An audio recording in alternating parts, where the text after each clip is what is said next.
My name is Vivian and I want to share the story of my life. How it began so wonderfully, as if everything around was shining with a soft light of hope, promises of quiet happiness and confidence in the future, and then changed in a way that I never, under any circumstances, expected.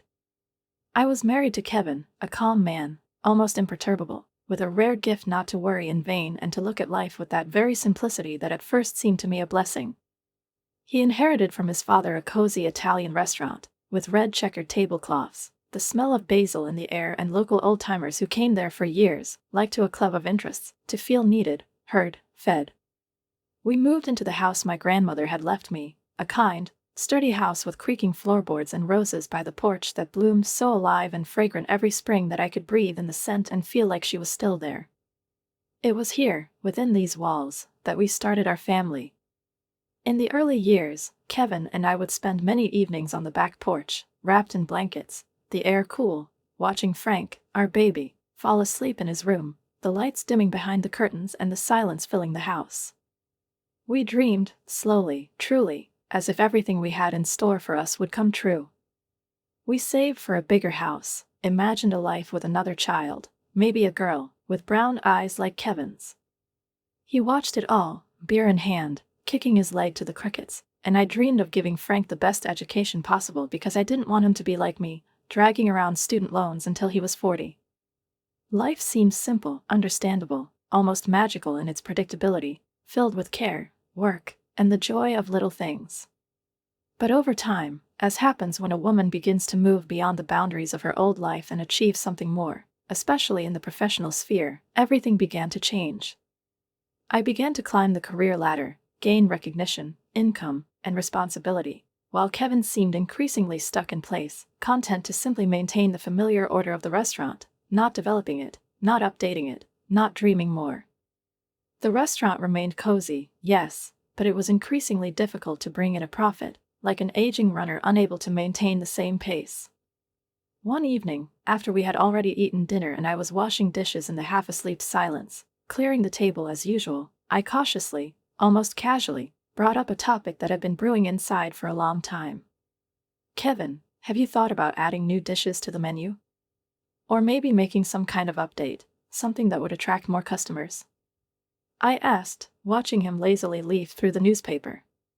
He scraped the plate with such a sharpness that the dishes shook in his hands and answered without looking at me, "Why fix something that isn't broken? We're fine." I felt a wave of irritation rise up inside me. "But we could do it so much better," I retorted, drying my hands on a towel, trying to speak calmly, but with pressure. Kevin responded by throwing his plate into the sink with an angry slam, his voice shaking with frustration as he said, "Why do you always push? Can't you just be happy with what we have? I'm tired of you always wanting more." I fell silent, knowing that arguing at this point would lead to nothing good, but it wasn't just about the restaurant. Since I became an orthodontist and my career took off, there had been a tension between us, like a wall of unspoken things. Kevin was spending more and more days at the restaurant, but he wasn't really working, he was just avoiding the house, slipping away from conversations, from responsibility, from us. And when he wasn't at the restaurant, he often stayed at his mother's, Anna's, as if her home had become a refuge from uncomfortable questions and inconvenient truths. One night, when he came home late again and smelled of Anna's perfume, the old, powdery stuff she'd been wearing for decades, I couldn't take it anymore. "Did you run away to Mom's again last night, Kevin? When you're there, who do you think is running things here?" I asked, keeping my voice low but the tension in my words. He rolled his eyes, threw his keys on the table, and said, his voice weary, "Oh, come on. Mom understands me. And she doesn't nag me about money or about having to work more." His words cut like needles under the skin, because I was the one covering his deficit, trying to save face, even sending his mother $900 a month to help with expenses, and to make him feel like he had it all under control. But it was getting harder. Managing our bills, budgeting, keeping the business and the family afloat. Later that week, gathering my courage, I called Anna.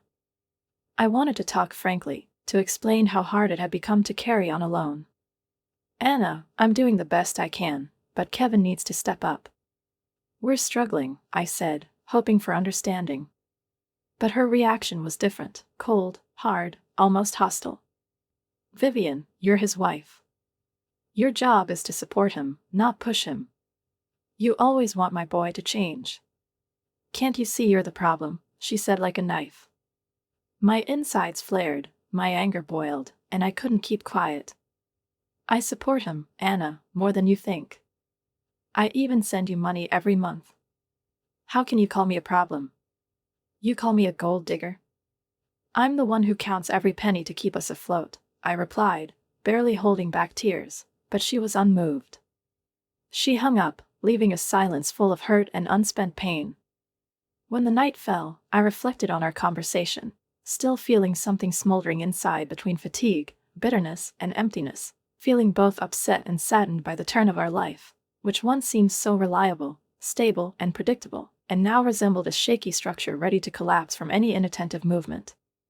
I watched as Kevin collapsed onto the couch, beer in hand, his attention completely focused on his phone, his fingers idly scrolling through the screen as if the world beyond his screen had ceased to exist or was simply no longer of interest.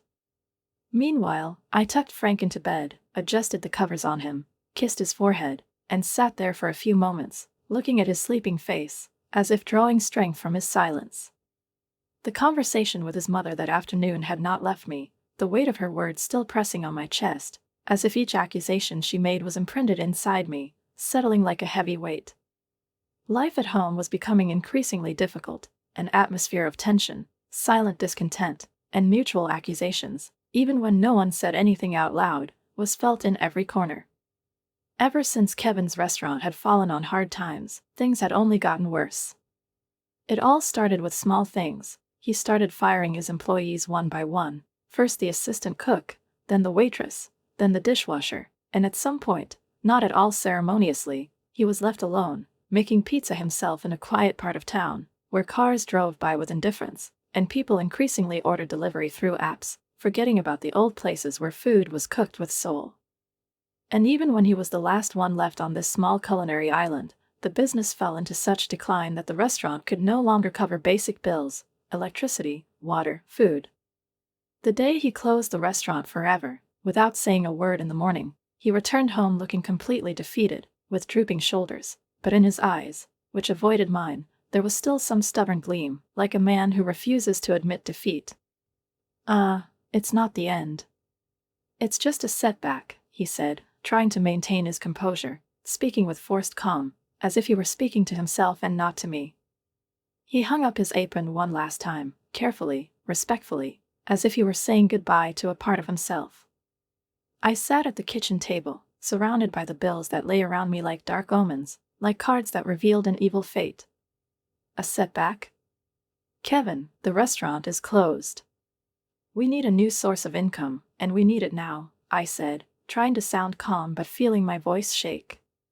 His pride was hurt, and he bristled. I'll find something. But I won't take just any job. I have my standards. I was a business owner, he said, as if that title should automatically open doors for him, even now. What does that mean now, Kevin? We want real money, not standards, I said, holding back my simmering frustration, aware that I was not facing reality, but his bruised ego. He shook his head, muttering, I'm not going to be an office worker. I have a degree, Vivian. I'm aiming for a management position. Nothing less. I was stunned by his audacity. Your business just went under, and you think you can just get a top job like that? I snapped, unable to hide my irritation. He didn't answer, just walked out of the room, the door slamming shut with that dry sound I was beginning to recognize, the sound of flight. He was probably heading for his mother, as he was doing more and more often now. That was how it was now. When the going got tough, Kevin disappeared. The weekend brought no relief, only added irritation. His mother, Anna, had barged into our house with the same suddenness that comes with recriminations, just as I was standing at the stove making dinner, hoping for at least one meal to pass in peace. Her timing was impeccable, as was her sass. Vivian, you need to talk to your bosses. Find Kevin a good position within your company. He deserves it, she insisted, as if asking me to take out the trash, not realizing how difficult it was to climb the ladder, especially in a field where women were still not always taken seriously. I laughed, sharply, nervously. Anna, that's not how it works. I started at the bottom. I worked my way up. They don't hand out top jobs just because I asked, I explained, and though my voice was calm, the tension inside me was building like the rumble of an approaching thunderstorm. She narrowed her eyes, her lips pressed into a thin line. You just don't want him to succeed. Afraid he might outshine you. Oh, Anna. I exhaled, swallowing back my anger, and explained, as calmly as I would to a school teacher, that Kevin would not be able to take on a leadership position without experience, that it wasn't fear, it was reality, and that reality, no matter how better, could not be rewritten according to family sympathies. Lunch continued under a cloud of cold. Kevin was silent, probably digesting his wounded pride and his mother's words, which apparently flattered him more than my attempts to pull him back into real life. Kevin's days became a blur of inertia. He idled, sitting with a beer and a phone, while I dealt with the housework after work and took care of our son Frank.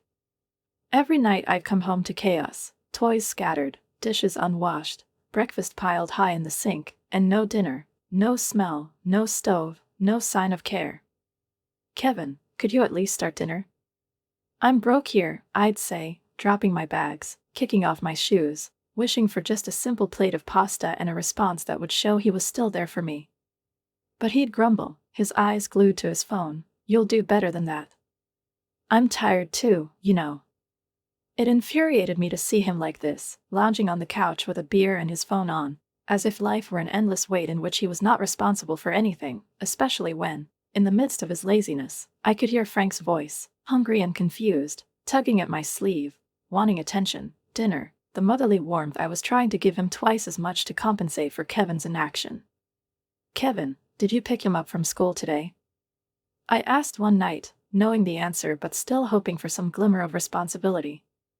His answer was a low mumble, barely audible over the noise of the TV, and not even an attempt at justification, just sounds to brush off, to plug a hole in the conversation. Fortunately, my mother, always reliable despite her age, stepped in as best she could and became a kind of backup lifeline, catching Frank, picking him up from school, reading him bedtime stories when Kevin began to neglect even the most basic fatherly duties. Kevin, he's your son, too. He needs you, I said one day, trying to keep my voice calm, but inside I was clenching with resentment, helplessness, and a crushing fatigue because this couldn't go on any longer. But, as usual at such moments, he got up, slammed the door with his now habitual demonstrativeness, and left, marking another routine day by simply disappearing, as if life could wait, as if I could handle everything on my own, the house, the baby, and his absence, which was becoming frighteningly constant. The pattern became more acute when I noticed that money was missing from his wallet. At first it was just small change, a few dollars gone without a trace, and I grudgingly chalked it up to forgetfulness. But soon whole bills were gone, and there was no longer any doubt that it was no accident, no mistake. One night, after another day of being on edge, I checked my wallet, counted it twice, found it still didn't add up, and, unable to hold it in any longer, went to see him. Kevin, did you take money from my wallet? I asked, looking him straight in the eye. His gaze darted to the side, then back to me, and he slowed his breathing a little as he admitted, I needed money for beer. Beer? You're taking cash from my wallet like a thief?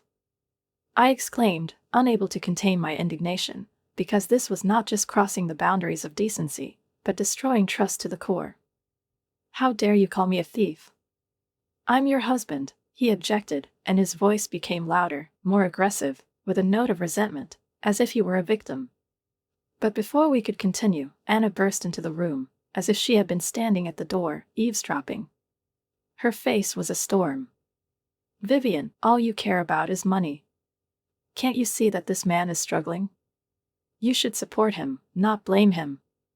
Her words sounded like a sentence, like a slap in the face, and I couldn't believe my ears. Support him? Letting him steal from me? And what about Frank?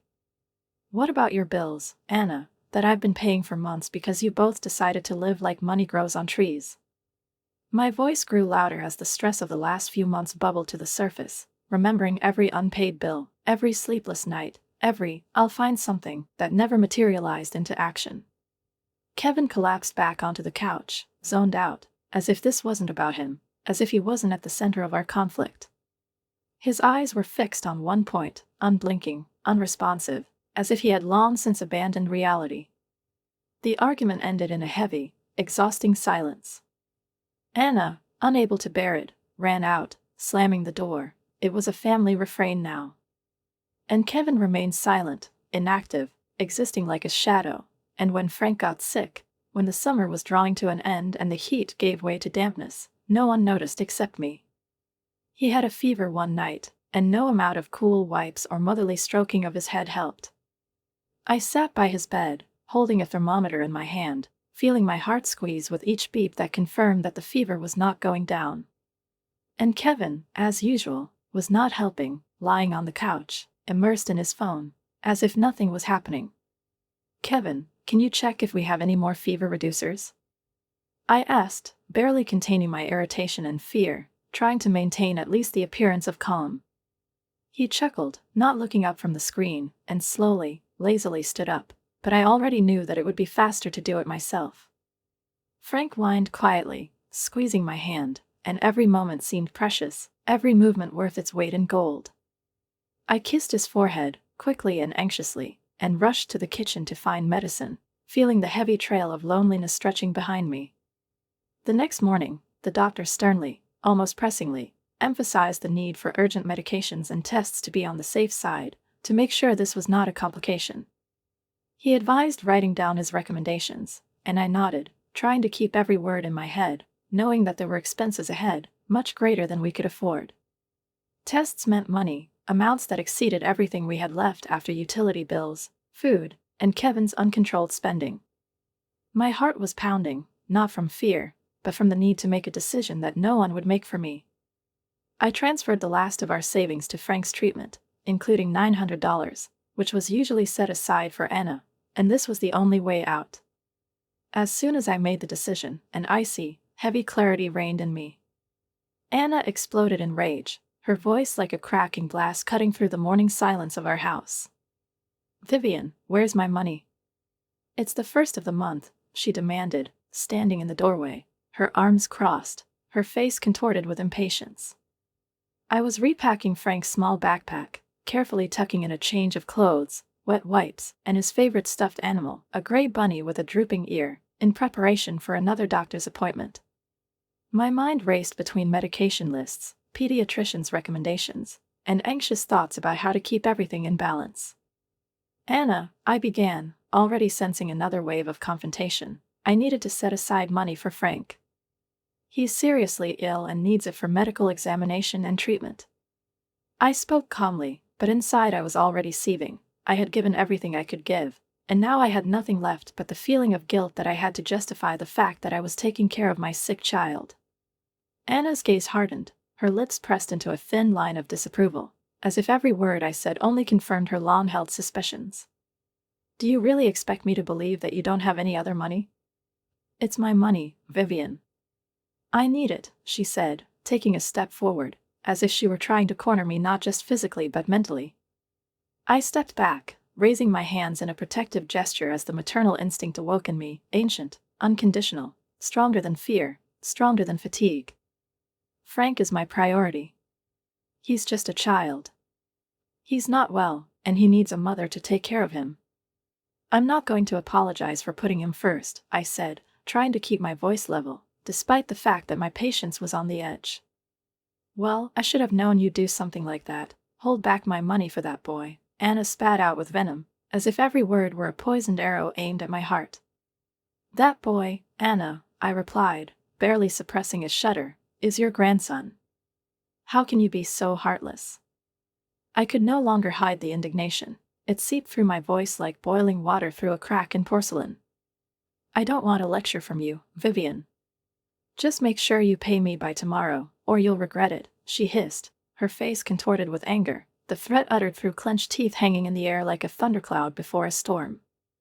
But when I looked toward the room where Frank lay under the covers, pale, his forehead damp, weak, my heart grew stronger. "Anna," I said firmly, I will not tolerate threats under my own roof. Not today, not ever. Her eyes flashed, and she seemed ready to continue the argument, but the determination in my gaze stopped her. She stormed out, slamming the door so hard that it echoed through the house. Kevin, silent, as if not wanting to be drawn into this conflict, followed her. I returned to Frank, my hands shaking as I ran my fingers through his damp hair, trying not to convey my anxiety to him. He looked at me with eyes full of pain and trust, as if I was his only support in this world. It's okay, baby. Mommy's here, I whispered, kissing his forehead, and in that moment I felt my resolve become iron. The days became a blur of hospital visits, queues, fears, IVs, and long, sleepless nights by his bedside. Kevin's absence, never to be seen or heard, was a quiet relief. No more arguments, no more scornful looks, no more accusations, no more his heavy presence like an oppressive ceiling. But after a week of this tense calm, I felt something was wrong. One Monday afternoon, checking my banking app, my heart sank as the screen displayed large withdrawals that had almost completely emptied our savings. Panic gripped my chest. I frantically scrolled through my transaction history, and each withdrawal felt like a knife stab, a betrayal, silent and cowardly. I called Kevin, shaking with anger, but he didn't answer that day or the next. For days, I called again and again, leaving messages, but there was no answer. Then, without thinking, I blocked the card. It was all I could do to stop his theft. In the chaos of medical cases, prescriptions, Frank's tears, and endless fatigue, I finally understood the depth of Kevin's selfishness, his indifference to us and to reality. A week after he disappeared, Kevin returned. Not alone, but with Anna by his side, like two messiahs who had come with news that, in their opinion, would turn the world upside down. They found me on the living room floor, amid the chaos of Frank's toys and medical bills scattered like disaster cards. "Vivian, we have news," Kevin said, a strange grin twisting across his face. "I won the lottery. $127 million. And no, you won't see a cent of it. I'm filing for divorce." The air seemed to disappear from the room. Everything started spinning and whirling like in a whirlpool, and I pressed my hands to the floor and tried to keep my balance. What about Frank? I managed to choke out, searching the face of the man I'd once loved, searching for some spark of compassion, some fatherhood, some memory of family. But instead I heard Anna's laughter, chilling, predatory, like the breaking of glass. "Oh, Vivian, always the martyr. You underestimated my son for too long. Now he's rich. And you're nothing. He'll find someone better. Someone younger." Kevin nodded, picking up his duffel bag by the door, not looking me in the eye, as if the fear of seeing his own reflection in my gaze was too great for him, and casually throwing out, "Yeah. I'm moving in with my mom. You can handle it on your own, can't you?" He didn't even try to soften the blow, didn't bother to say a single warm word, as if all the years we'd spent together had vanished into thin air, like steam over unfinished coffee.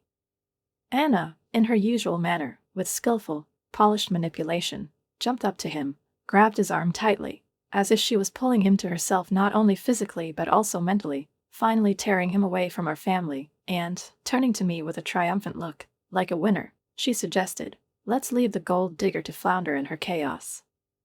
We have much better places," and her voice was like an icy blade sliding across the heart, especially when the door slammed behind them, loudly, finally, like a gunshot. The reality of the moment hit me with such force as if someone pulled the ground out from under my feet. Betrayal, abandonment, theft, everything that once seemed the basis of our life, crumbled like dry ash in the wind. Kevin did not just leave, he abandoned me, leaving behind only mental pain, fear, and the chaos of unpaid accounts, a sick son and an empty heart.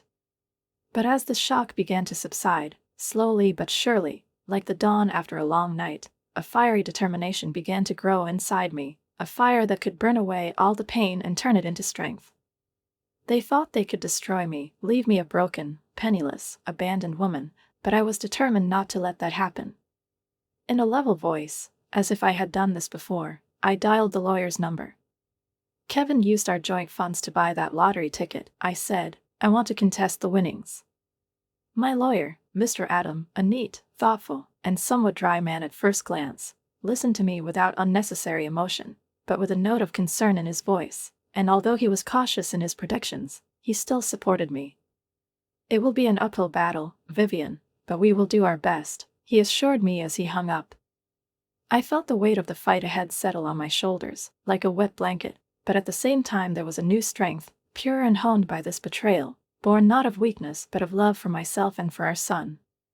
I was ready to fight, not just to survive, but for justice, to show Frank that his mother was not giving up. As the court date approached, Mr. Adam and I were caught up in a whirlwind of preparation, gathering every little detail, every statement, every bank transaction, everything that showed how I had, month after month, carried our home, provided food, utilities, medical expenses, while Kevin contributed nothing but complaints and recriminations. "Vivian, this is a weighty case. The fact that he used your bank card to buy a lottery ticket is our strongest argument," Mr. Adams said as we sat among the stacks of papers in his office, and for the first time in a long time I felt like I had the truth on my side.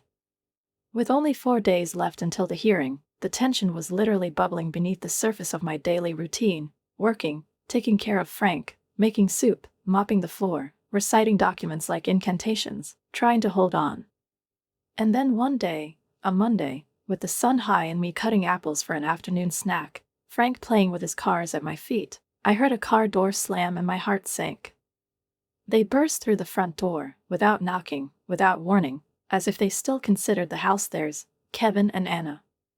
Their faces were red with rage, they were almost shouting. "Are you seriously considering suing your own husband?" Kevin roared, his voice shaking the air, echoing in every corner of our small kitchen. Anna, as always, was not far behind, her tone sharp, tight, laced with malice. "Greedy. That's what you are. You're trying to lay claim to something that's not yours." I stood firm, though my hands were shaking a little, and I could feel Frank pressing against my leg, seeking comfort. "It's not just Kevin's money," I countered calmly. "He bought the ticket with our shared funds." "Funds I provided." "Because he didn't put anything in." Their anger fueled my resolve, like wind blowing into a flame. Kevin's face twisted in contempt. "This isn't about control, Kevin. This is about fairness. You left, remember? You and my mother mocked me. Said I'd be left with nothing," I said, my voice as cold as ice, unwavering in either threat or contempt. Their screams could have escalated even further, turned into a storm, but I was determined not to let that happen in front of Frank. "You need to leave. Now." "We'll settle this in court," I said firmly, and my words were neither a request nor a threat, they were a sentence. Their departure was loud and chaotic, as if a hurricane had burst out of the walls of the house, throwing disappointment, resentment, and once broken love in its path, and only when the door slammed behind them, with the sound of a final and irrevocable farewell, did everything around freeze, as after a long, cool storm. But, strangely, as soon as they left, the house became clearer, quieter, cleaner, as if every object in its place breathed a sigh of relief, as if the walls that had heard so much pain had finally found peace. I put my arms around Frank, holding him close, feeling his breathing even out against mine, and whispered assurances into his hair that everything would be okay, that Mom was here, and now, always here. The courtroom was tense, almost oppressive, that special silence in which every word weighs more than just sound, and every movement can be fateful. Kevin sat across from us, his face a mask of confidence, but every glance in my direction betrayed anxiety, and his lawyer, nervously whispering something in his ear, only reinforced this feeling. Anna, in her strictly verified outfit, with her lips pressed white, looked at me with open hostility, as if I had taken from her not her son, but her property. When Mr. Adam began presenting bank statements, financial reports, documents, every number telling the truth, about my responsibility, my support, Kevin's complete inaction, the evidence became overwhelming. And every time Kevin's lawyer stumbled over a question, lost track of the facts, or fumbled a date, I felt a surge of inner triumph, not from vengeance, but from a sense of justice that I could finally restore. The judge, with his cold gaze, allowed no emotion to cross his face, but his meticulous attention to detail, especially the expenses, showed that he was seeing the whole picture. His gaze focused on Kevin when it became apparent that the husband's financial dependence on his wife was not only documented, but also demonstrated by behavior. The lottery ticket, Mr. Adam argued persuasively, had been purchased from a joint account, and therefore, by law, was a marital asset. I was the one who bought the ticket. It was my decision, my luck. Kevin tried to object, his voice suddenly loud in the silent courtroom, like a final cry of despair. But the judge quickly responded, calmly but firmly, "Not your money, Mr. Thompson. And unfortunately for you, luck is no substitute for the law." After much deliberation, with each side trying to secure at least a fraction of the truth, the judge finally pronounced his decision. It is clear from the evidence presented that Mr. Thompson was financially dependent on Ms. Thompson at the time of purchasing the ticket. Therefore, the lottery ticket is considered a marital asset. His voice was final, and he continued, "The court awards 4/4 of the winnings to Ms. Thompson and 1/4 to Mr. Thompson." I felt my heart skip a beat, and then begin to beat faster, not with joy, but with release. Kevin and Anna's faces were frozen in pure disbelief, as if their world, built on the expectation of an easy win, was crumbling before their eyes. Months later, when the dust had settled and the divorce was final, I began to embrace a brighter future, one that included me and Frank in our home, shaped not by chance but by determination, effort, and legal justice. I knew too many stories about lottery winners who squandered their fortunes and ended up broke, so before I made a single decision, I turned to Ethan, an old college friend, a man who knew the value of money and how to handle it. Over coffee, we talked long, deep, candidly, discussing strategic investments, in technology, in renewable energy, in the future, in my son's education. Ethan's advice was invaluable. He didn't just offer blueprints, he helped me build a structure, a plan in which every investment had a purpose, and every purpose made sense. We set aside money for Frank's college, for an emergency fund, for investment portfolios that generated a steady income. Meanwhile, Kevin and Anna's approach to their share of the winnings became the subject of lively town gossip. Everyone knew, everyone told their own version. Kevin showed off his new sports car, as flashy as his ego, while Anna indulged in jewelry, clothes, designer bags, and trips to the most expensive restaurants. Their lives became a caricature of wealth, an ostentatious window dressing of success behind which emptiness was hidden. One afternoon, when I was picking up Frank from school, one of the mothers with whom we were politely acquainted shared with me, with almost whispering delight, the latest news about how Kevin had bought himself a watch, like the actors on the red carpet, and how Anna had almost fainted with happiness in a boutique. I simply smiled, briefly, without malice, and turned my attention back to Frank, to his hands squeezing mine, to our present and future at home, where it was quiet, stable, and honest. I planned our finances carefully with Ethan's help, reviewing every investment, analyzing the returns, making informed decisions, knowing that each one was building a path to stability and security. Frank's curiosity about college mirrored my own dreams and aspirations for it.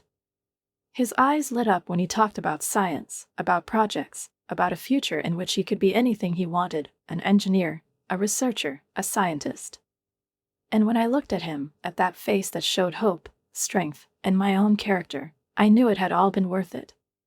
Our lives had settled into a pleasant, encouraging routine. Frank was doing well in school, and our investments were growing like seeds thrown into good, cherished soil. The past seemed firmly behind us, carefully packed away in memory boxes and relegated to the back of my mind, but life, I soon learned, has a stubborn way of coming back to us when we least expect it, emerging from the quiet of everyday life in the most unexpected forms. It happened during a seemingly mundane coffee meeting with an old friend, the sun streaming through the shop windows and falling softly on the table between us, and the conversation gliding over familiar topics, children, work, the weather. "I have to tell you something," she said, with that intense expression that immediately put me on guard. "Kevin is in serious trouble." I froze, my coffee cup hovering over my lips, and she continued, lowering her voice. "He lost his car, his money, and they say he got into such huge gambling debts that they even hurt his neck." I barely contained my shock, hiding the avalanche of emotions behind a sip of drink. "Really, it's unfortunate," I commented quietly, not wanting to openly show either gloating or sympathy, because everything had long been experienced and let go. "And Anna?" I asked, more out of politeness than interest. Is she still with him? My friend nodded and continued. She started selling her jewelry out of desperation. It seems her proud days are over, too. They are both going through their darkest times, after so many years of bragging. I shook my head in disbelief, not because I wished them to suffer, but because such an obvious decline was the result of their own choices, and no one else's. I related these events to Ethan, who simply sighed and said, "Vivian, fate is rarely kind to those who treat it like a toy." Shortly after, Kevin did indeed show up on my doorstep. Only he was no longer the man I knew. He was a shadow, slumped, in faded jeans and a worn jacket, his face tired, his eyes that had once sparkled with confidence but now showed only despair. "Vivian, can we talk?" he asked, his voice horsey, as if he'd rehearsed this request over and over and still couldn't get it out easily. I hesitated, internally fighting the feeling of déjà vu, but eventually I stepped aside, allowing him to enter. Frank was with friends, and the house was unusually quiet, the space he once filled now echoing with loneliness. Kevin stopped in the middle of the living room and looked around slowly, as if to make sure something was still the same. "I lost everything, Vivian. My money, my car. I have nothing left. I miss my family." "I miss you," he said, his voice breaking, but I remained still. "You miss the money, that's what you really miss," I answered, raising an eyebrow skeptically. "No, it's more than money. I've been thinking a lot lately. I was hoping maybe we could start over." His eyes begged for a second chance, but all that came to mind were years of dissection, neglect, pain. I chuckled, more incredulous than humorous. "Start over? After everything you put us through? You leave, accuse me of self-interest, spend all our wealth, and now you come back like nothing happened?" He avoided my gaze, his discomfort obvious, as if he himself did not believe in his right to forgiveness. "I know I made serious mistakes, Vivian. I really understand that now. I am ready to change," he insisted, but his voice was more of a plea than a promise. I looked at him for a long moment, calm but firm. "Kevin, you left when you decided you were better off without us. And that was when your true character was revealed. Right now you're just sorry because you're broke and alone," I said, and the words weren't cruel, but healing, like a surgical incision to release poison. He deflated like a balloon with the last vestiges of illusions released, and absorbed the weight of my words. "So, we don't have a chance?" he asked quietly, almost a whisper. I sighed. "Kevin, I forgave you a long time ago, for my own peace of mind, not so you could waltz back into our lives when you hit rock bottom. Frank and I are thriving. And I intend to keep it that way," I confirmed, my heart heavy but clear. He nodded, his shoulders slumped, and without another word, he turned and walked away. I watched him go, feeling the final page of this chapter of my life finally turn, quietly, without drama, but with the final understanding that we were no longer part of the same story. Later, when I picked Frank up from school, he came running to me, as always, his eyes shining and his laughter filling the car. His laughter, as genuine and pure as a spring stream, flowed inside me, confirming, this is real wealth. Not the numbers in the bank, not the lottery win, not the fleeting glitter of luxury, but this real, priceless love and joy that we shared. Our path was not smooth, it was full of storms and twists, but it was ours, unique, real, and filled with that same irreplaceable, genuine affection that no gold in the world can buy.